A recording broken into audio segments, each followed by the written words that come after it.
Okay, so now I've confirmed with Lynn that we need to do these rudder, the rudder ribs uh, as elements on this plan. So I've just redraw those on the light table on piece of whatever paper, marking where is the stick and where does the ply go. So I guess I'll be doing 1-inch wide strips of plywood. I've read somewhere that it's a good idea to scratch the entire surface of a piece of plywood, so I think I'll do that because you need to slightly scratch with the direction of the grain all the aviation ply used for this. It adds to the adhesion I hear. So I'll be cutting 5-inch wide strips of ply, which goes on top here. 1-inch strips of ply go on top of. There's small sticks in here.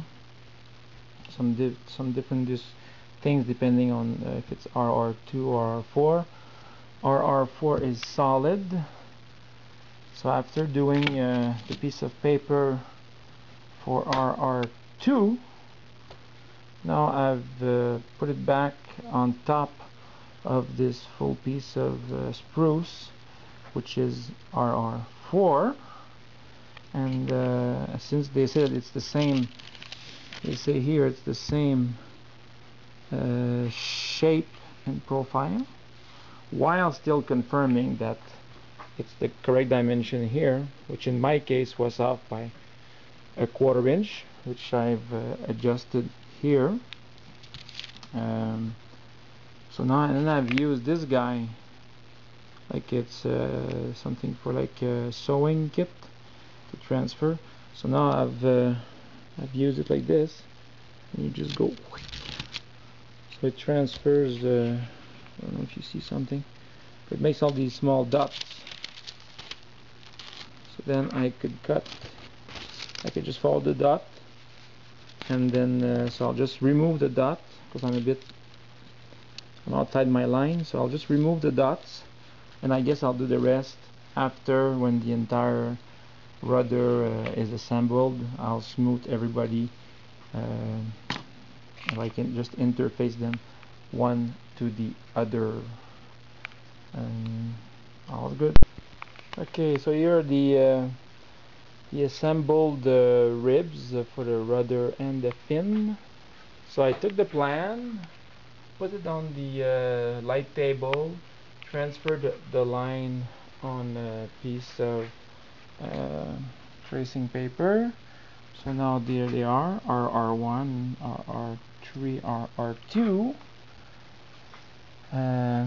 We see the position for the stick. The wider ones is for the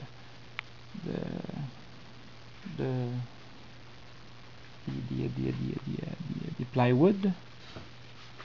So it's super easy. I just stuck. I used some scrap piece of whatever. They were actually pre-bent because they were crappy wood. I installed some glossy tape on top in case there's a bit of glue that spills over. So on the side, I've marked the center line because the two pieces of wood are slightly tapered at the end to be glued together, and then on top there's this plywood.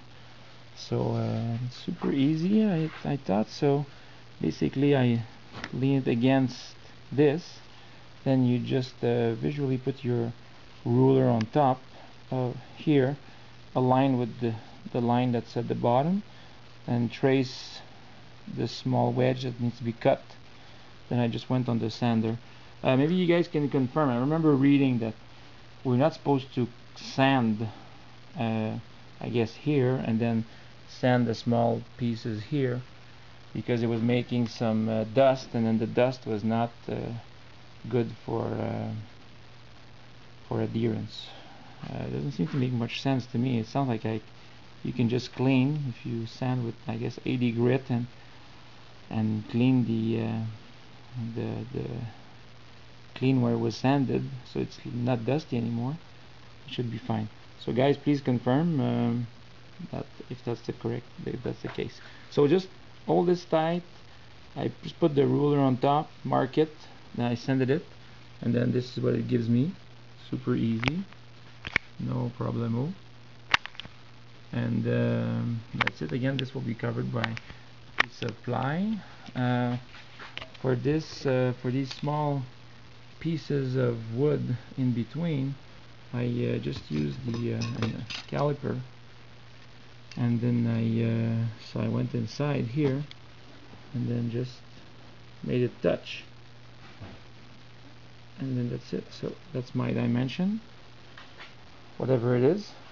I went on my piece of wood, I used the knife to just mark where my line is, then I came on the zona saw,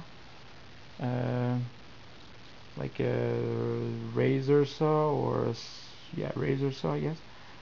Cut the small piece of wood, then I adjusted it with a small 80 grit